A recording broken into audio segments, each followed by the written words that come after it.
আসসালামু আলাইকুম everyone, welcome back to my channel. আজকে আপনাদের সাথে আমি শেয়ার করব ছিটা পাটিসাপটা রেসিপি। ছিটা রুটির সাথে কিন্তু আমরা অনেকেই পরিচিত, তবে ছিটা পাটিসাপটাটা কিন্তু আমি এই ফার্স্ট টাইম বানিয়েছি। মাঝে মাঝে একটু ভিন্ন ধরনের আকর্ষণীয় খাবার বানালে কিন্তু বাচ্চা থেকে বড় সবাই খুব আগ্রহ নিয়ে খায়। চলুন দেখে নেওয়া যাক কিভাবে এই মজার পাটিসাপটাটি বানিয়ে নিব। প্রথমে একটা বাটিতে নিয়ে নিচ্ছি 1 কাপ পরিমাণে চালের গুঁড়া, হাফ কাপ পরিমাণে ময়দা, 1 চা চামচ দিয়ে দিচ্ছি চিনি, হাফ চা চামচ দিয়ে দিচ্ছি গুঁড়া দুধ, স্বাদ অনুযায়ী কিছুটা লবণ। এখন এই শুকনো উপকরণগুলোকে খুব ভালো মতো একটু মিশিয়ে নিচ্ছি। এটা কিন্তু ছিল শুকনো চালের গুঁড়া, তার জন্য এখানের মধ্যে আমি একটু গরম পানি ইউজ করছি। তো গরম পানিটা দিয়ে অল্প অল্প করে এটাকে মিশিয়ে নিতে হবে। পানিটা অল্প অল্প করে দিবেন, তাহলে কিন্তু আপনারা এটার কনসিস্টেন্সিটা ভালো মতো বুঝে যাবেন। আমি এখানে 2 কাপ পরিমাণে পানি ইউজ করেছি। তো যেহেতু এটা শুকনো চালের গুঁড়া, তাই এটাকে আধা ঘন্টার জন্য রেস্টে রাখতে হবে।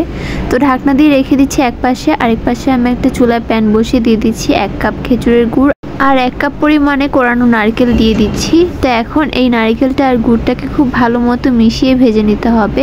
গুড়টা যখন একদম মেল্ট হয়ে যাবে, এটা কিন্তু নারকেলের সাথে একদম ভালো মতো মিশিয়ে যাবে। তো তখনই কিন্তু এটাকে চুলা থেকে নামিয়ে নিতে হবে। এই পর্যায়ে কিন্তু আমাদের ব্যাটারটাও একদম রেডি হয়ে গিয়েছে। আর দেখুন, এটার কনসিস্টেন্সিটা ঠিক এইরকম হবে, খুব একটা ঘনও না আবার খুব একটা পাতলাও না।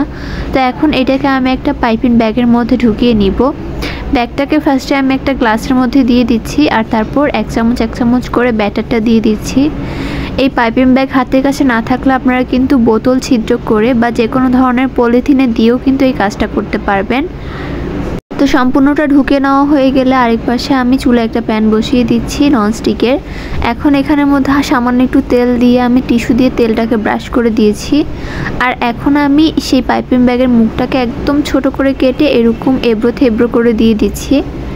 এটা কিন্তু একদম সমানভাবে দেওয়া হবে না, এলোমেলো করে দিলেই কিন্তু ছিটা রুটির একটা শেপ চলে আসে। তো তারপর মাঝখান দিয়ে একটু পুর দিয়ে দিচ্ছি, আর তারপর এটাকে আমি খুব সুন্দর মতো রোল করে নিব। এটা কিন্তু খুব একটা গরম থাকে না, তাই হাত দিয়ে আপনারা এটাকে রোল করতে পারবেন। আর এটাকে যদি একটু মুচমুচে করে বানান, তাহলে খেতে তো একদম সেরা লাগে। তো এরকম করে আমি আরও একটি পাটিসাপটা বানিয়ে নিচ্ছি। দেখুন এগুলো কতটা লোভনীয় হয়েছে। খুব সহজেই কিন্তু অল্প সময়ে এই নাস্তাটা বানিয়ে নিতে পারবেন এই শীতের সন্ধ্যায় বা সকালের জন্য। তো গাইস, আমার আজকের ভিডিওটি ছিল এই পর্যন্তই। ভিডিওটি ভালো লাগলে চ্যানেলটি সাবস্ক্রাইব করে পাশেই থাকবেন। আল্লাহ হাফেজ।